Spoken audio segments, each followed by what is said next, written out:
Hello, Brian Weeks here again with another MMCD contract consideration. This video clip will cover the topic of why requiring tenderers to submit schedules of force account rates is an awful idea. In this short video, I hope to convince you that the MMCD Association got it right when they intentionally did not require tenderers to submit schedules of force account rates as part of the required tender package. I'll explain why we think it's such a bad idea, give you an example of the difficulty it creates, and offer a better solution to the problem which prompts the owners to ask for such schedules. First of all, it's not an accident or oversight that the MMCD does not require tenderers to submit schedules of force account rates for labor and equipment. The document drafters knew that such schedules benefit only contractors to the detriment of owners. Such one-sided provisions can only lead to problems, possibly even disputes. The MMCD method for determining force account rates is based on the principle of reimbursement for provable costs plus specified markups to cover overheads and profits. This is entirely fair to both parties. The problem is that it creates a lot of paperwork and evaluation time for both parties. Contractors have to document each component of their costs, and owners have to evaluate the submissions to determine if the rates are valid, if components have been double counted or are totally inadmissible, etc., etc. This evaluation is done by the contract administrator, and sometimes there are disagreements between the owner and the firm providing the CA services about reimbursement of the time this evaluation takes. Even if the owner is providing CA services directly, there is additional project administrative time every time force account work must be costed. This is a real and valid problem. To get around this, some owners have taken to requiring tenderers to submit schedules of rates for labor and equipment to be used on force account work. While we recognize the problem is real, the MMCD Association believes this approach to the solution has nothing but downside implications for the owner. In fact, understanding this, some tenderers submit such rate schedules even when they're not required by the instructions to tenderers. They hope that if their tender is accepted, the fact that a force account rate schedule was included will imply a new contract condition exists imposing those rates. The MMCD strongly discourages owners from requiring such schedules to be included with the tender submission. In fact, we recommend owners do the opposite and advise all tenderers that any unsolicited documents submitted as part of the tender will be disregarded or may even invalidate the tender as an attempt to modify tender conditions, contrary to instructions to tenderers 6.1. Okay, I've mentioned the downsides for the owner, but just what are they? First of all, there is nothing which encourages tenders to make their rates reasonable. Even if the owner knows the rates are unreasonable, there's no way to determine the net effect on the final price of the contract. In fact, there's no way to even compare rates among the submitted tenders. One tender may have some items which seem reasonable, while others are high. Another tenderer will likely have a different mix of high and reasonable rates. How can the award team say one mix is more beneficial to the owner than the other? Well, what about picking a subjective and arbitrary mix of proposed force account work, guess at the labor and equipment needed to do it, and then evaluate the additional cost by using those figures as multipliers against each tenderer's force account rates? While speculative, at least there would be some possibility of fairness if all tenders were evaluated on the same basis. Unfortunately, courts, right up to the Supreme Court of Canada, have said it is not legal to add speculative costs to tender prices.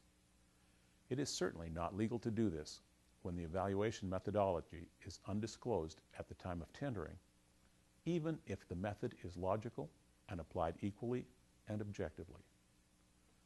Of course, disclosing the method ahead of time would defeat the purpose of the evaluation, as tenderers would ensure that the rates for the necessary equipment and labor for only those items would be reasonable. Secondly, the courts have said it is illegal for an owner to negotiate with any tenderer prior to award. If an owner wants to negotiate, they must issue a request for proposals, not a call for tenders. In the court's language, tendering replaces negotiations with competition. Owners who disregard this fact and negotiate anyway run the risk that it will void the tender and allow the low bidder and anyone else to withdraw their tender after having seen the other tenderers' prices. Once an owner starts to negotiate with tenderers, the tender is deemed to be void as the owner has broken what the courts call Contract A between the owner and each tenderer. Finally, since altering the tender and negotiating are not allowed, once the owner accepts any tender, the rates in the attached requested and submitted schedule become contract terms. The owner has no choice but to pay those rates, no matter how unreasonable they are. So, as you can see, when an owner asks for submission of force account rates as part of the tender package as a means of reducing administrative time, it puts the owner into a lose-lose situation. Let's do a quick example. Assume on a tender call there are two bids, the low bid at $750,000 and the other bid at $765,000. The small difference of $15,000 represents only 2% of the low bid. The owner has requested submission of a schedule of rates for force account work. I've shown 4 line items from those schedules from the two bidders and marked in green the lower price. In general, you can see the low bidder has higher rates for force account work. In addition, both bidders have submitted rates that would seem excessive compared to the rates that could be justified using the MMCD method and the Blue Book rates. What is the award evaluation team to do? If there's no force account work, the decision is simple. Go with bidder A. If there's a lot of extra machine work anticipated, bidder B's final price might be the lower at the end of the project. The key points are, there's no objective way to compare these two tenders to predict the lowest overall project cost. And if either is accepted, there's no way to force the contractor to moderate the submitted rates. I said earlier that the administrative costs of the MMCD solution to force account rates are a real problem. What the MMCD Association recommends is that the solution is not to require the rates be submitted as part of the tender, but rather to negotiate those rates after award. Note that I said after award. As mentioned, any negotiations between tender close and award are illegal and fraught with potential problems. However, once an award is made, one of the first orders of business should be to sit down with the contractor and negotiate rates for labor and equipment anticipated to be needed for force account work.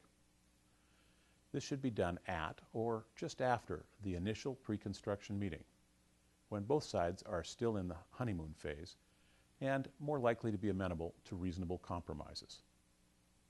One of the motivating factors towards compromise is that a failure to negotiate rates will default the process to that set forth in the MMCD, which will require significant time for both parties.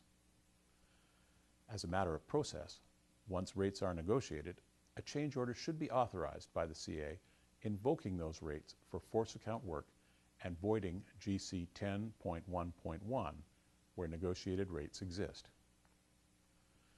To summarize, the MMCD Association intentionally did not include a requirement for submission of force account rates with the tender. 2.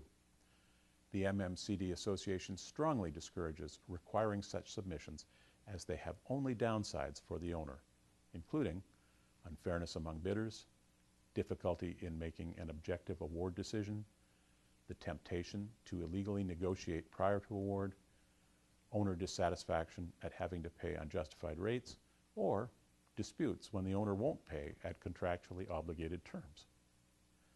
Number 3, when an owner requires such a schedule to be submitted, it cannot be altered and becomes part of the contract terms binding the owner. Even in cases where it was not requested, if an owner accepts a tender which included such a schedule, a legal argument can be made that the owner has bound itself to those rates. Number 4, a better solution which accomplishes the desired goal of reducing administrative time is to A, advise tenderers not to submit such schedules, and B, negotiate reasonable rates after award and then issue a change order to implement those agreed rates. I hope this has helped clarify this contract consideration. Please check our website for further assistance and to see what other topics are presented in this series. Thanks for watching.